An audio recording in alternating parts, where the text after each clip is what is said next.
लाडक्या बहिणींवर अत्याचार करणाऱ्या नराधमांना फाशीची शिक्षा झाली पाहिजे. पुणे अत्याचार प्रकरणानंतर उपमुख्यमंत्री एकनाथ शिंदेंची प्रतिक्रिया. सगळी अत्याचार प्रकरणातील आरोपी उसाच्या शेतात लपल्याचा संशय. ड्रोनच्या माध्यमातून तपास सुरू. आरोपीला काल गावच्या आसपासच्या परिसरात काहींनी पाहिल्याचीही माहिती. पुणे अत्याचार प्रकरणाचा गृहराज्यमंत्री योगेश कदम यांच्याकडून आढावा. पोलिसांकडे आरोपीचं संभाव्य लोकेशन. लवकरच आरोपी अटक करण्यात येईल. कदम यांची माहिती.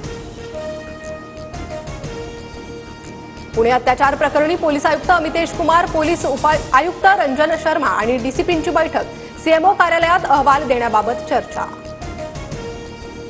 पुणे अत्याचार प्रकरणातील आरोपी दत्तात्रय गाडे फरार घोषित. आरोपीची माहिती देणाऱ्याला पोलिसांकडून 1 लाखांचं बक्षीस. डीसीपी स्मार्तना पाटील यांची माहिती.